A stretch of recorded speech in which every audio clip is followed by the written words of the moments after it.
Fillmore, I'm on it.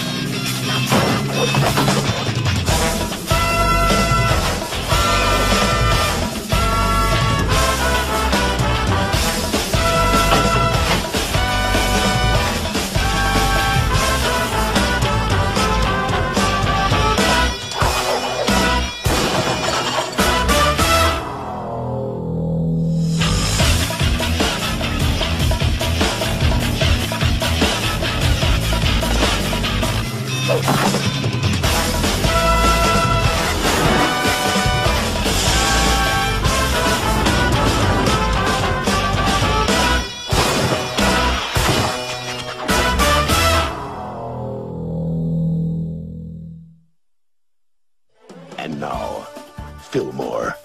Today's episode, Masterstroke of Malevolence, Act 1, A Broken Masterpiece. All right, people, listen up. I need a couple of officers to cover for Fillmore and Ingrid's beat today. Seems they're going on a field trip in the city. So, who wants the job? Right here. I'll do it. Ooh, that's a sweet feat. Tahama, Anza, you're on deck. All right, on to business. We got reports of the clogger hitting the boy's John. Hey, I'm going on the field trip too. Who's covering for me? Oh, right. Not a problem. We're going with a tripod. Oh, got wheels and everything.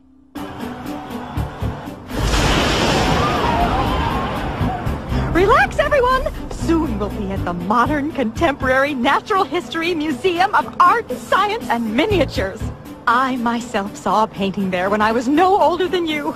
It was what inspired me to become an artiste. Teacher. It was called The Lobsterman at Port. A glorification of lobster assassination. Who said that? Who? Was that you, Sarah Beale? Because if it was... Oh, those clobber goblins are lots of fun. If you're a big blubber bottle baby. Wah, wah. A tripod. A go-glabbering tripod. I know it had wheels, but did it have a heart? He's taking it rough. It's heavy being replaced by 3 pieces of wood. We're here, students! Shall we? Art awaits! This is it. The Lobsterman at Port. Note the fine brushwork, the subtle chiaroscuro lighting, the rugged, manly forearms of the lobsterman. Arms that could sweep you out to sea. How's about I take over from here, Mrs. Lawton? Oh, yes. Be my guest. The Lobsterman at Port is the one and only painting ever painted by Gustav Amadeus Douglas. It's oil on canvas, perhaps the most authentic portrayal we have of 20th century lobstering. The artist dropped out of public life over 30 years ago and was never heard from again. Up next, a tiny Florentine villa. They're forcing me into early retirement.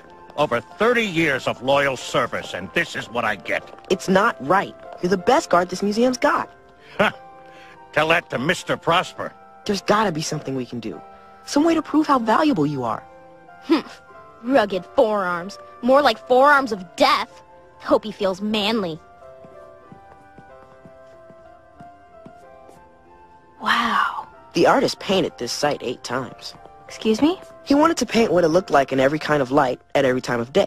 See how this one has a greenish tint? It was painted in the morning. The afternoon paintings look more yellow. I'm Nick. Ingrid, you're in Mrs. Lawton's class? Yep, art history too. Oh, 8th grader. No wonder you know so much about art. Nah, I didn't learn this stuff from her. I learned it from someone else. Whoa! What's going on? Hang on, everyone. Probably just the storm. Oh, is everyone here? Are any students... Mustache? Crackers. Ingrid, it's on. Out of my way, people! We got a painting to fix! Make way for the restore! Move it! By dawn's early light, it's what I was afraid of! Marker ink! Well, can't you remove it? This type of restoration is very tricky. If I used, say, the Blackie Mark 3000 restoration solution on, say, a Marker Me Mine spot, the result would be an SOHM. A smear of horrific magnitude. Well, then, what can we do? The only way to undo this heinous crime is to find the perpetrator and make him or her give us the pen he or she used. Let Leo find the culprit. He can do it. He's a great security guard. Oh yes, Nick. That's a capital idea. Leo's great! So great that he let someone deface a painting on his watch! Sorry, Leo, but here's your prime, here's you. You're past it! He's not past his prime. For crying out loud, he was just named Employee of the Month 2 months ago. Besides, who else are you gonna find to solve this crime? We've already put a call into the authorities, but with this unyielding storm, it's doubtful they'd get here in time to save the painting. We can do it. We have experience with this sort of thing at school. You just said the pros might not be here in time. We are. You've got 20 minutes. That's when the ink dries and the painting will be ruined forever. All right, let's do this. Hey, my man, hold up. I need you to come back into this room, please. So this thing is solved, everyone's a suspect. Can I get a look at the tape from that camera?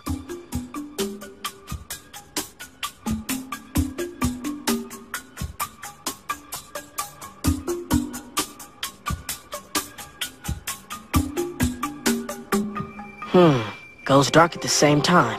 Except right there. What is it? It looks like it's just a glitch on the tape. Well, at least we know exactly who was in the room when it went down.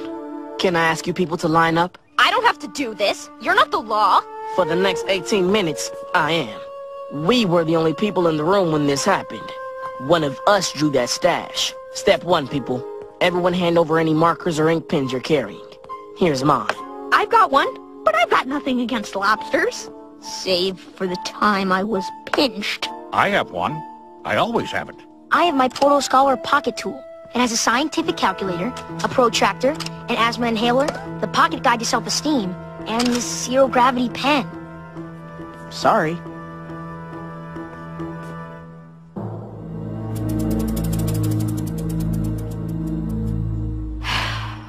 Fine. You win. It's right here. One of these markers is the one that defaced that painting. Perhaps. But you have 17 minutes to figure out which one it is. Pick the right one, and you've saved the Lobsterman at port. But pick the wrong one, and you've destroyed a priceless work of lobster-oriented art. Forever. Act 2, The Spot, marked. Hey, Fillmore, check this out. Disco. Someone stood on the statue to mark our boy. Hey! Snap! I got him.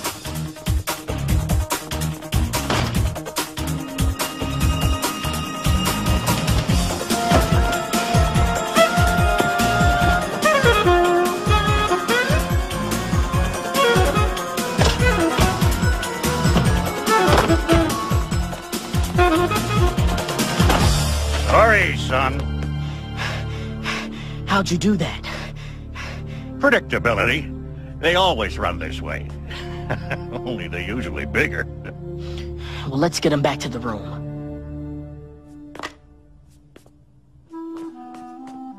I don't want anyone trying to bail again. Leo, you got a way of sealing this room? Way ahead of you. I had these installed just last year. Never know when such a thing might come in handy. What is this? Clobber Goblin.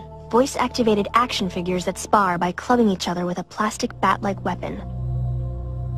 I know things.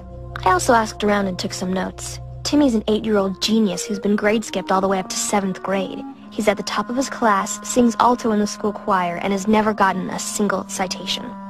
Timmy, can you tell me what you were doing with this? It's not mine, I tell you! I've never seen it! I own no Clobber Goblins! Timmy, don't try to play me, man. This Clobber Goblin has your name on it, and the tag reads, I own a lot of Clobber Goblins. Now everybody's gonna know! I'm ruined! The kids at X think Clobber Goblins are stupid and kitty. They're gonna think I'm stupid and kitty too. But those Clobber Goblins, I just love them so much! So Timmy's a Goblin fan in a big way. You know what I think? Maybe he didn't plan to mess with the painting. But when he saw that Clobber Goblin down across the street, he might have snapped. Possible. More than possible. He was trying to sneak off right after the Lobster Man was mustached. Maybe he did it himself to cause a distraction. But how'd he do it? Ah! I'll tell you how he did it. He ordered the Clobber Goblin to climb up the statue next to the painting and draw on the mustache.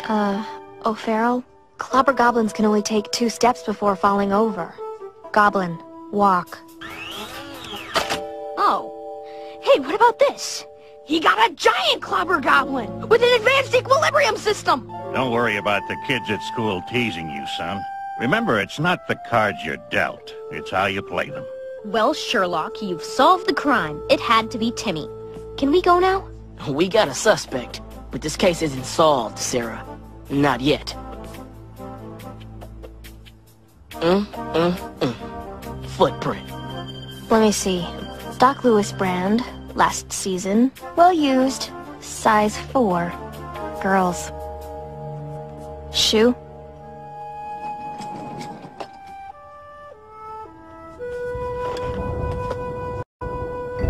Perfect match.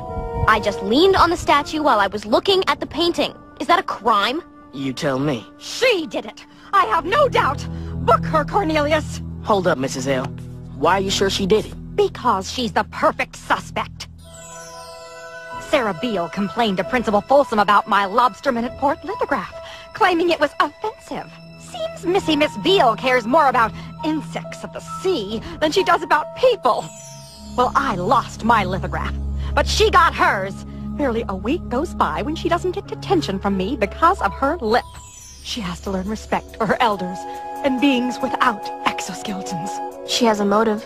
Revenge. Mrs. Lawton loves that painting. I already turned in my marker. It's pink, not black. Maybe you didn't turn in all your markers. Empty 'em, please. This is what you get when you stand up for what you believe. Well, I don't care. I will always defend the rights of crustaceans.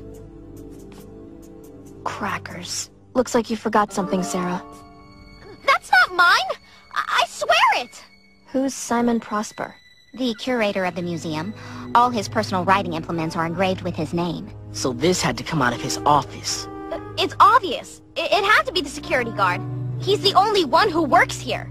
Duh, who else could have gotten that marker? The curator's office door has 3 locks on it, and only he has the keys. Not even a security guard can get in.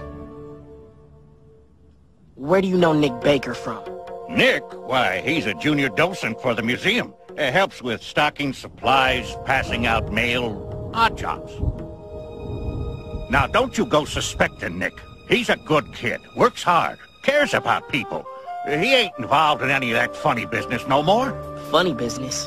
Well, you know, the textbook tooth blackening. But that's all over and done with, I know it. In fact, he got an award for all his good work from Simon Prosper just yesterday. Nice party. Had a cake shaped like his head. Your turn, Nick. It's true. I'm a recovering tooth blackener. But I've paid my debt to society.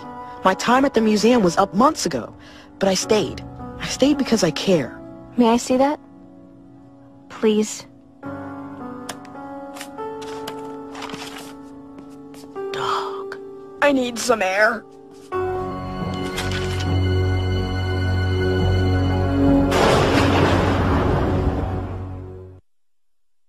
Act 3. Mixed motives. It's not what cards you're dealt, but how you play them. Sounds familiar. Sometimes it doesn't hurt to remind yourself what you believe. Or what your friends believe. Right, Leo? Well, when Nick first came to the museum, he was feeling low about his problem. Felt like life wasn't fair.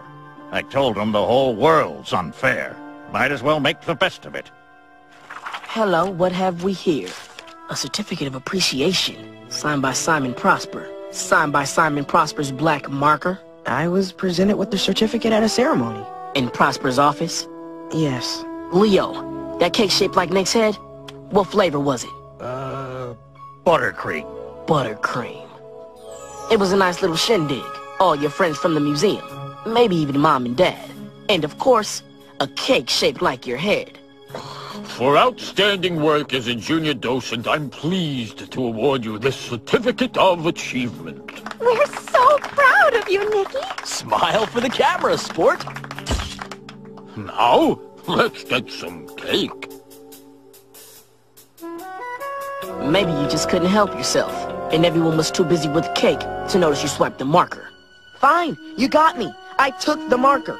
But why would I deface a painting when I live for art? I'll tell you why. Friendship. I saw Nick and Leo talking about how Leo was being forced into early retirement. There's gotta be something we can do. Some way to prove how valuable you are. The only way to undo this heinous crime is to find the perpetrator and make him or her give us the pen he or she used. Let Leo find the culprit. He can do it. He's a great security guard. They were friends. When Leo was about to be pink-slipped, well, Nick just couldn't see his friend go out like that. Plus, he planted that pen on me. Why would he have done it if he's not guilty? One more marker, one more suspect, but no answers.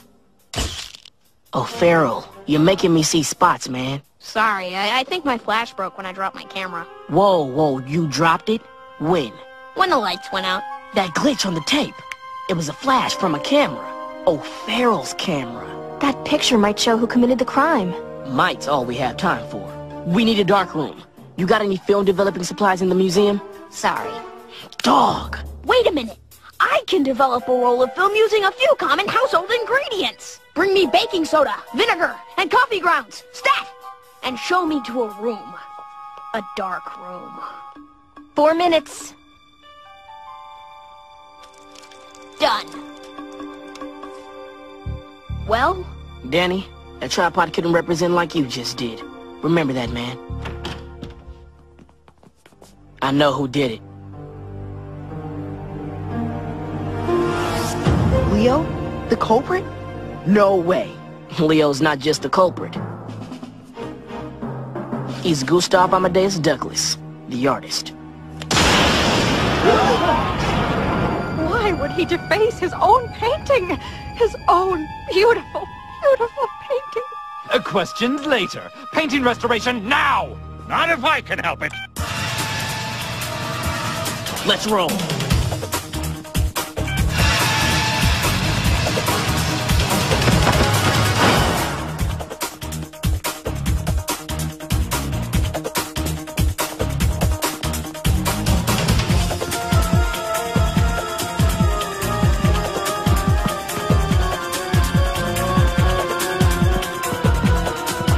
Gone left, up to the brain, or right. Towards the heart. You take brain, I'll take heart.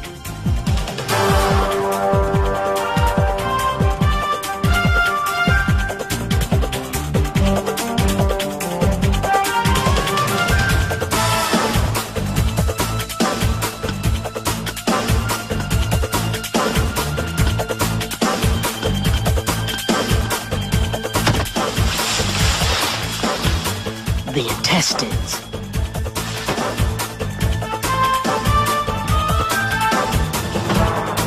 Fillmore, where are you? Near the, liver? The appendix? Ingrid! Don't come any closer. The eustachian tube on this model is 12 feet long. I throw this marker, and you're not gonna get it back for a long time. Gustav, it doesn't have to go down like this, man. Gustav. Ha! You hear that Gustav Amadeus Douglas only painted the Lobster Man at Port. But that's not true. I painted lots of paintings. Just nobody liked them.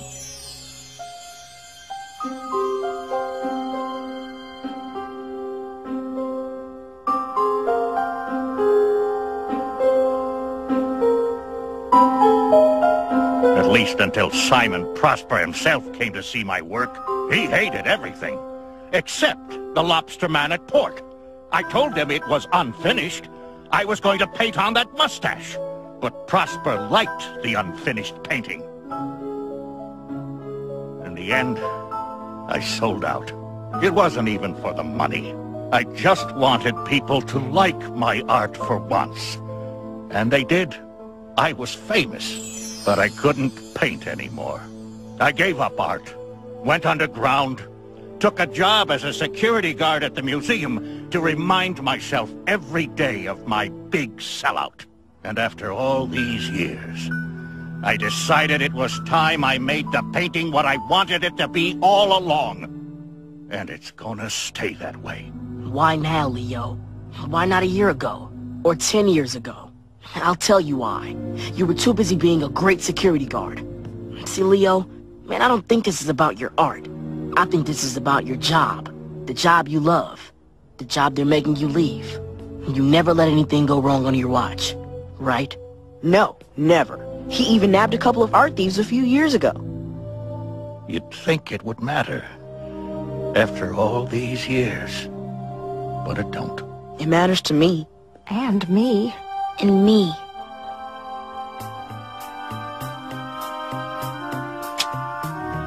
Come on, man. Be true to Officer Leonard Grant. The best security guard this museum's ever had. Go on, kid. Take it. Go! Good thing you had that picture of me, or I might have made the biggest mistake of my life. Yeah, except the only picture on the film was O'Farrell's shoe. But then, how did you... There were clues. Lots of them. But the biggest clue was realizing that you were nowhere near past your prime. The only person who could get past you was you. But I didn't have absolute proof. So... You bluffed. To make me fess up. I bluffed. Like you said, it's not the cards you're dealt, but how you play them. Officers Fillmore and 3rd, I have something for you. Nick, hey man, what is it? Leo wanted to give you something to show his appreciation. He could have ended up in jail. If it wasn't for you, well, he's lucky he just wound up fired. Signed by the artist. Nice. So where do we put it? Hey, I know! Well, Mr. Tripod, you're holding up a print, and I'm doing regular safety patrol duties. So who's more useful now, baby? Huh? Mr. Tripod? Easy on the tripod, man.